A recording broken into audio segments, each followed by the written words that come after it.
नमस्कार, मैं सर्वभूमि रोहित शर्मा। भारत में हजारों पार्टियां हैं जो चुनाव लड़ती है और जीतती और हारती रहती है। जनता को धोखा देती है। यहाँ की औरतों, महिलाओं, दलितों, पिछड़ों, अल्पसंख्यकों, इनकी हत्या करती है, इनके रोटी रोजगार को छीनने का काम करती है और इनके ही नाम पर किए गए कार्य को लेकर के पूंजीपतियों की सेवा करती है, चटकारता करती है। पार्टी चाहे कोई भी हो, दशा सबकी एक ही है। इसी में से एक अ, अलग पार्टी है जिसका कि अलग सोच है, अलग उसका कार्यशैली है, अलग उसकी पहचान है और वो इस देश की जनता का प्रतिनिधित्व करने का दावा करते हैं और इस देश की जनता के लिए ही अपने और अपने साथियों, अपने नेताओं की जान को कुर्बानी देते हैं। वे पार्टी जो एकमात्र भारत की पार्टी है और वो जो है इस देश के पूंजीपति जिसके लिए हजारों पार्टियां दिन रात उसकी सेवाओं में लगी रहती है, उनके खिलाफ संघर्ष करती है और जनता को बचाने की चेष्टा करती है। इस कोशिश में इनके हजारों लोग अब तक मारे जा चुके हैं, पुलिस उनको मार डाल रही है। पार्टी का नाम है सीपीआई माओवादी। सीपीआई माओवादी के गठन जो हुआ था प्रक्रिया, इसकी गठन की प्रक्रिया काफी लंबे समय से पूर्व हुआ था और इसको शुरुआत करने वाले जो नेता थे वे थे चारू मजूमदार, जिनकी कि 28 जुलाई 1972 ईस्वी को इस देश की सरकार ने थाने के लॉकअप में डालकर हत्या कर देती है। इसके लगभग 60 साल बाद, बल्कि कहें 63 साल के बाद, इस पार्टी के अंदर जो लगातार अपने हजारों लोगों का नुकसान झेली है, अपने इसकी सैकड़ों नेता इसकी मारे गए हैं, इस पुलिस के निस्संसता का शिकार हुए हैं। अब वह पार्टी के कुछ हिस्से, फ्रैक्शंस ऐसे हैं जो ये दावा करते हैं कि हम भी अब भाजपा कांग्रेस की तरह ही देश की सेवा करेंगे। हथियार डाल रहे हैं और इसके लिए वो अपना जो भी काम है वो कर रहे हैं। इस पर हम अगले वीडियो में बताएंगे कि क्या मसला चल रहा है यहाँ पर पार्टी के अंदर में और आखिर क्यों पार्टी के अंदर मात्र 1 साल के अंदर जो है सैकड़ों हजारों लोग मारे गए, जेल गए या सरेंडर किए। क्यों इस पार्टी के सीपीआई माओवादी पार्टी के नेताओं के मतलब ये भी कहना जरूरी हैगा कि आखिर 60 साल पहले जो जो भारत सरकार ये बोलने की हिम्मत नहीं जुटा पाती थी कि माओवाद को समाप्त कर देंगे, आखिर यह एकाएक हिम्मत अमित शाह के जहन में कैसे आया कि उसने डेडलाइन घोषणा कर दिया कि 31 मार्च 1926 तक सीपीआई माओवादी को समाप्त कर देंगे देश से। उसकी कोशिश पर हम एक गहरी नजर डालेंगे और इस पर बात करेंगे, लेकिन अगले वीडियो में। इस वीडियो में हम बात कर रहे हैं सीपीआई माओवादी के गठन की जो प्रक्रिया हुई थी और उस प्रक्रिया में जो नेता थे उनके चरण मजूमदार, उन्होंने क्या कहा था और पार्टी आज भी किस तरह से इस संकट से जूझ रही है। आइए थोड़ा इस पर हम बात करते हैं और इसमें हमारा मुख्य तथ्य रहेगा उनके दस्तावेज, चरण मजूमदार के जो दस्तावेज थे, हम आज चर्चा उस पर करेंगे।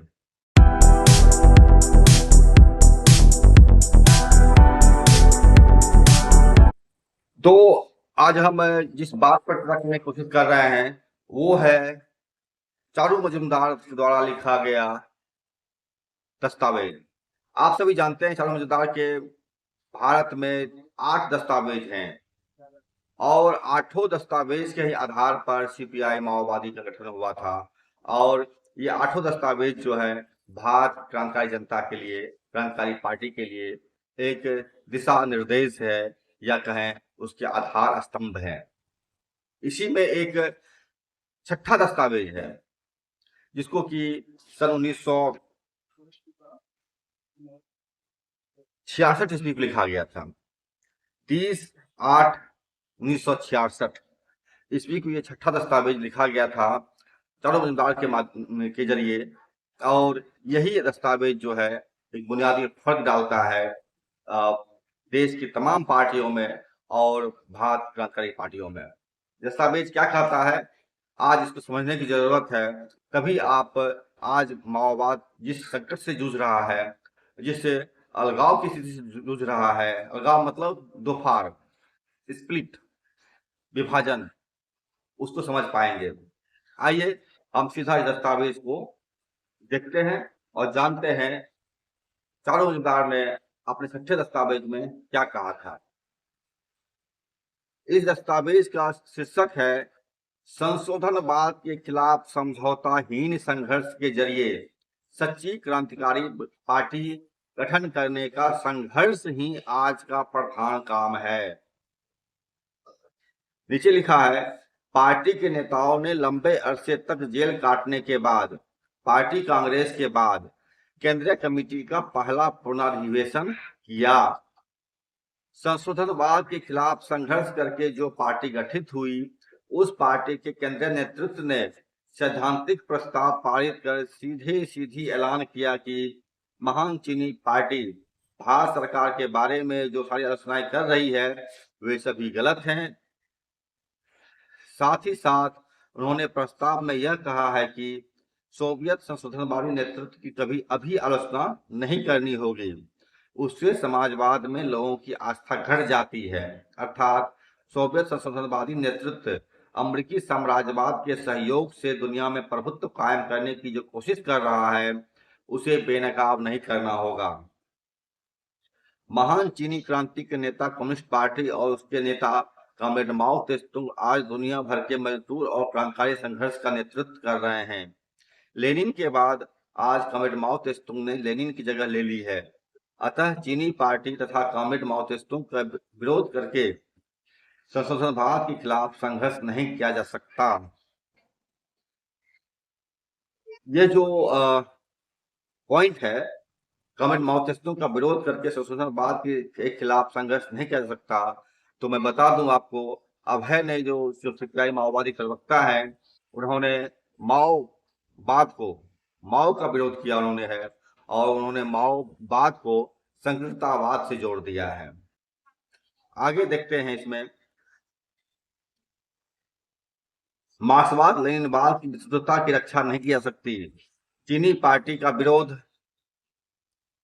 करके भारत की पार्टी नेतृत्व ने मार्क्सवाद लेनिनवाद के क्रांतिकारी रास्ते को त्याग दिया है, तो संशोधनवाद को नए बोतल में ढालकर चलाने की कोशिश कर रहा है। अतः पार्टी सदस्यों को आज यह साफ तौर पर समझना होगा कि संशोधनवाद के खिलाफ संघर्ष में यह पार्टी नेतृत्व हमारा सहकर्मी तो नहीं है, सहयोगी भी नहीं है। यह दस्तावेज आज से 66 साल पहले मतलब 1966 में लिखा गया था, तो समझ लीजिए कि आप 36 और 25 इधर जोड़ लीजिए, 50-60 साल से ऊपर लिखा गया है। ये चीजें बदली है, बहुत सारा परिस्थितियां बदला है, लेकिन दस्तावेज में जो चीज वर्णित है वह सदैव के लिए एक आधार स्तंभ की तरह काम कर रहा है। ये लिखते हैं, सोवियत संशोधनवादी नेतृत्व आज अमेरिकी साम्राज्यवाद के सहयोग से विश्व प्रभुत्व के लिए कोशिश कर रहा है।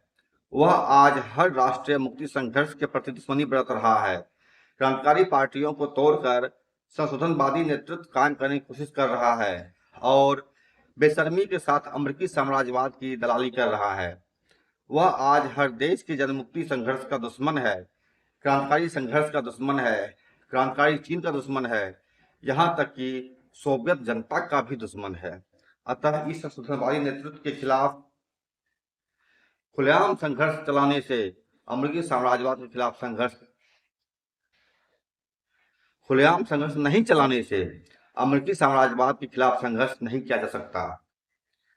साम्राज्यवाद विरोधी संघर्ष में सोवियत संशोधनवादी नेतृत्व हिस्सेदार नहीं है।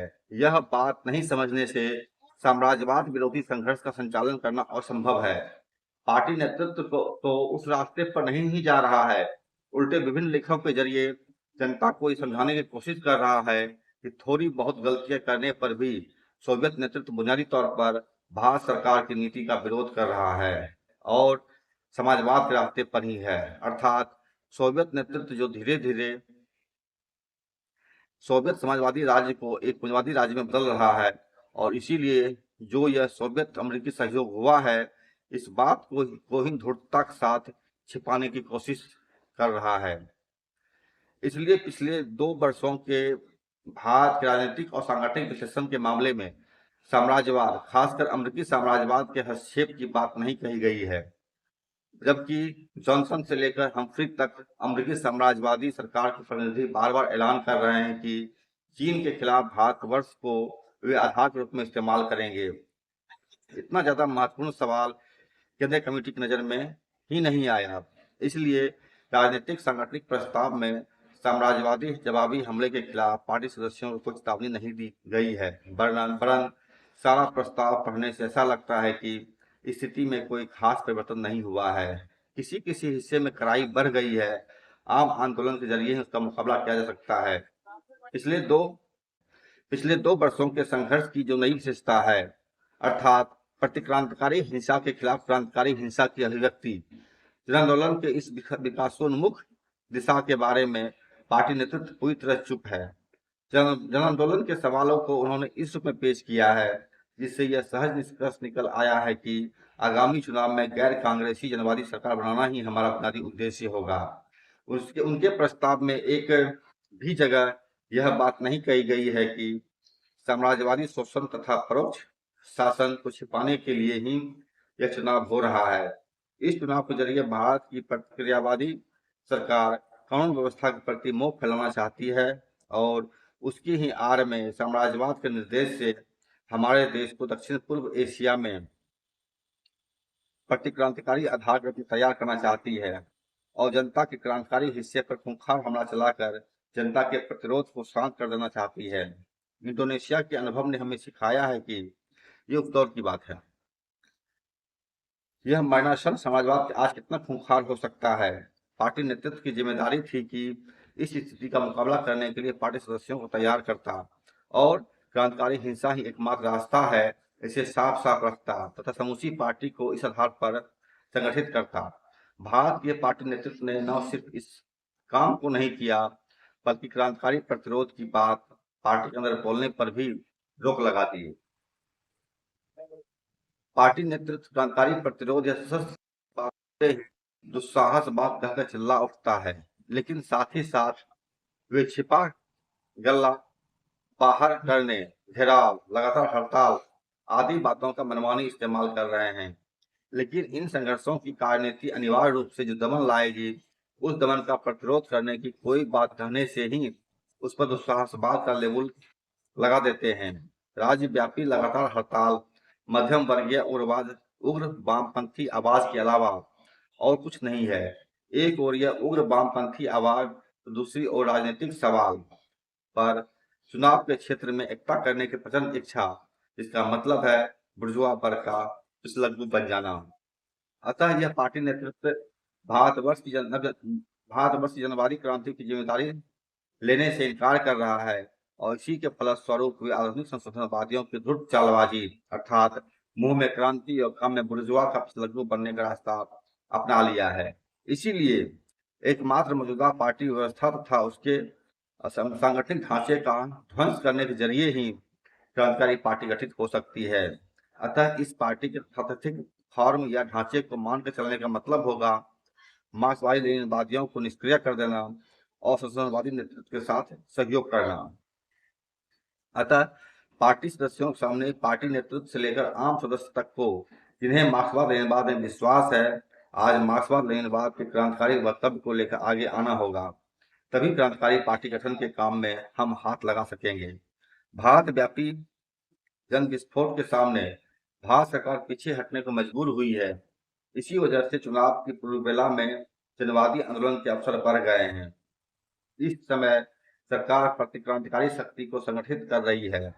क्रांतिकारी शक्ति को भी इस तत्कालीन जनवादी आंदोलन का पूरा लाभ उठाना चाहिए। हाल के जन आंदोलन में जनता ने जो कार्यनीति अपनाई थी वह प्राथमिक स्तर पर पार्टीजन गुरिल्ला संघर्ष छोड़कर और कुछ नहीं है। अतः क्रांतिकारी शक्ति को संगठित रूप से यह पार्टीजन संघर्ष संचालित करना होगा और व्यापक क्रांतिकारी हमले के पहले ही संघर्ष के इस तरीके से पार्टी सदस्यों को सिद्धांत और वास्तविक व्यवहार के जरिए सुसूचित करना होगा। वर्तमान में पार्टी के सक्रिय ग्रुप का मतलब है कॉम्पैक्ट यूनिट मतलब लड़ाकू दस्ता। इसका मुख्य काम है राजनीतिक प्रचार आंदोलन और प्रतिक्रांतिकारी शक्ति पर चोट करने के लिए ही चोट करना नहीं, खत्म करने के लिए चोट करना। माओइस्टों की यह शिक्षा हर समय ध्यान रखनी होगी। जिन पर चोट करना होगा वे होंगे मुख्यतः राजयंत्र के प्रतीक अर्थात पुलिस या मिलिट्री अफसर। 2. घृणित नौकरशाह। 3. बग दुश्मन। हथियार जमा करना भी इस हमले का लक्ष्य होगा। वर्तमान युग में ये हमले शहरी और देहाती सभी इलाकों में चलाए जा सकते हैं। हमें किसान इलाकों पर खास ध्यान देना चाहिए। चुनाव के बाद की अवधि में जब प्रतिक्रांतिकारी हमला व्यापक रूप लेगा, तब किसान इलाके में ही हमें मुख्य आधार स्थापित करना होगा। अतः इस समय हमें संगठन के सामने इस बात को साफ साफ रखना होगा। मजदूरों और क्रांतिकारी मध्यम वर्गीय कैडरों कार्यकर्ताओं को देहाती इलाकों में जाना ही होगा। अतः मजदूर और मध्यम वर्गीय कैडरों की जिम्मेवारी जगने के साथ ही साथ उन्हें देहाती इलाकों में भेजना होगा। देहातों से शहरों को घेर लेने की महान चीनी कार्यनीतिक प्रतिक्रांतिकारी हमले की अवधि में हमारी भी मुख्य कार्यनीति होगी। प्रतिक्रांतिकारी हमले को हम कितनी जल्दी ध्वस्त कर पाएंगे, वह निर्भर करेगा कितनी जल्दी हम जनता की सशस्त्र वाहिनी गठित कर पाएंगे। इसके ऊपर यह सही है कि शुरू में हम थोड़ी बहुत जीत हासिल कर लेंगे, लेकिन व्यापक प्रतिक्रांतिकारी हमले के सामने मात्र आत्मरक्षा की प्रेरणा से ही हमें जवाबी हमला करना होगा। इस दीर्घकालीन कठिन संघर्ष के जरिए ही जनता की क्रांतिकारी सेना वाहिनी गठित होगी, जो सेना वाहिनी राजनीतिक चेतना से प्रेरित होगी तथा राजनीतिक प्रचार आंदोलन और संघर्ष के दौरान दृढ़ होगी। बिना इस तरह की एक सेना वाहिनी के क्रांति के असफल होना संभव नहीं है। जनता के हितों की रक्षा संभव नहीं है। कामरेडों, स्वतः स्फूर्त आंदोलन के पीछे न दौड़कर आज संगठित रूप से पार्टीजन संघर्ष गठित करना होगा। समय 6 महीने भी नहीं है। इसके अंदर ही इस संघर्ष को शुरू नहीं कर पाने से साम्राज्यवादी हमले के सामने हमें संगठित होने के कठिन काम का सामना करना पड़ेगा। भारतीय कम्युनिस्ट पार्टी का माओवादी केंद्र। ये चारुमजदार ने पत्र लिखा था, 4 पेज का है दस्तावेज, 30/8/1966 को। जहां पर चीन की बात है, चीन की बात 76 में खत्म हो जाती है, क्योंकि 76 में माओ त्से-तुंग की मृत्यु हो जाती है और उससे 4 साल पहले ही जो चारुमजदार की मृत्यु हो जाती है।